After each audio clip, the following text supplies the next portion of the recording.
George Carlin wrote everything down. Not occasionally, not when inspiration arrived, constantly, compulsively, as a fundamental practice that organized his relationship with the world he was observing. Notebooks, legal pads, the backs of envelopes, napkins in restaurants, note cards he kept in organized stacks in his office. If he noticed something, he wrote it down. If a word arrangement seemed interesting, he wrote it down. If an observation had potential that he could not yet fully see, he wrote it down and returned to it later. When he died in June 2008, there were notebooks on his desk. He had been developing material for a special he never filmed. The writing had not stopped. The notebooks are one of the clearest windows into what George Carlin actually was, which was, before anything else, a writer. Not a writer in the sense of someone who produces books, but a writer in the deeper sense of someone for whom the act of putting things in writing is the primary method of understanding them. The stage performances were the public end of a process that began, always, in private, at a desk, with a pen and a page. He had developed the writing practice early, in the years when the career was first taking shape. The specific discipline of stand-up comedy, which requires material that is not just funny in conception, but functional in delivery, that works on a live audience night after night, in rooms with different acoustics and different energy, demands a particular kind of preparation. You cannot improvise a well-structured 12-minute argument about the relationship between language and authority. You can make it sound like improvisation if you have done the preparation thoroughly enough, but the preparation is the work. His notebooks were not, by the accounts of people who saw them, tidy documents. They were working tools, pages covered in handwriting that moved between ideas without clear transitions, observations placed beside fragments that would not become anything, provisional formulations that he crossed out and rewrote and crossed out again. They were the record of a mind in process rather than a mind presenting conclusions. The conclusions came later, on stage, after the written material had been tested and revised through dozens of performances.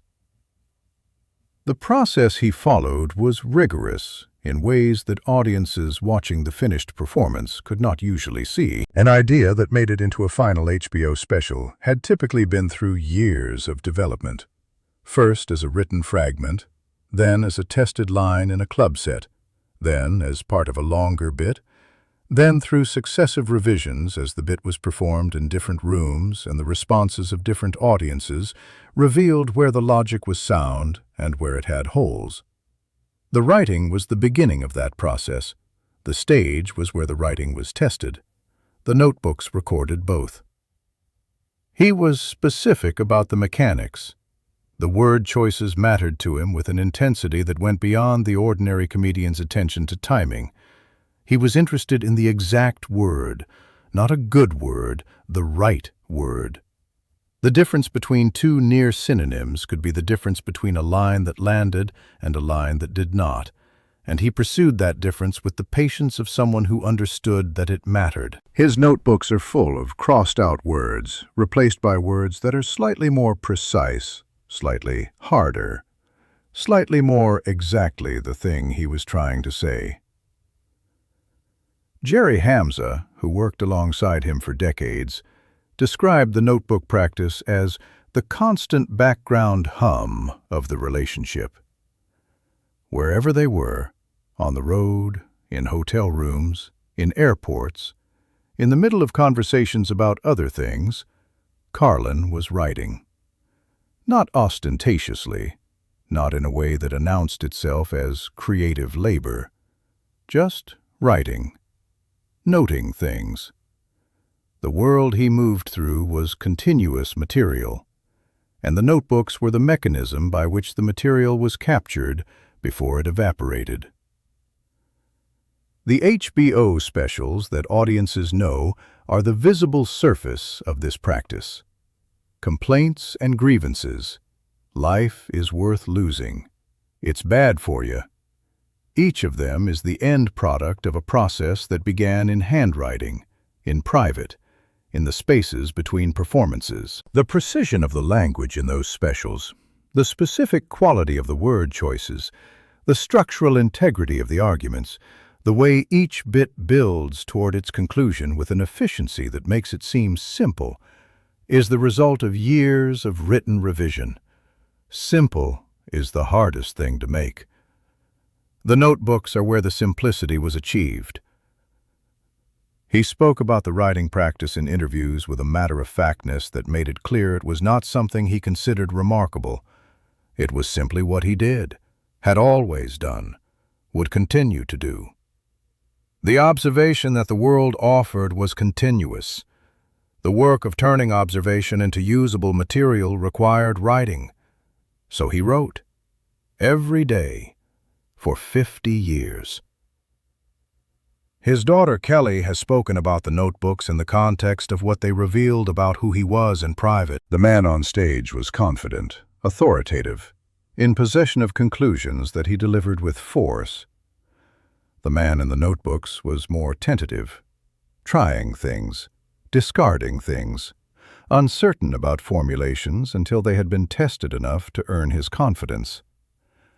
The notebooks show the uncertainty before the certainty. They show the work. There is something specific about learning, after someone's death, that they were still working, that the notebooks on the desk contained material he had been developing for a project that did not get made. It suggests a relationship with the work that does not recognize stopping, a mind that kept going because stopping was not something it knew how to do, regardless of what the body was reporting, regardless of the calendar. He was 71 years old when he died. He had been writing since his 20s. He had produced, across 50 years of daily practice, a body of written material that began as notebooks and ended as some of the most precisely constructed language in American comedy.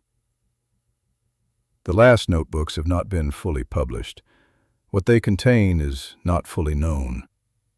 The observations he was making in the final months, the things he was noticing, the formulations he was testing, the material that was accumulating toward a special that the heart did not give him time to make, exist in handwriting, in private, in the form in which all of his work began. He never stopped noticing things. He never stopped writing them down.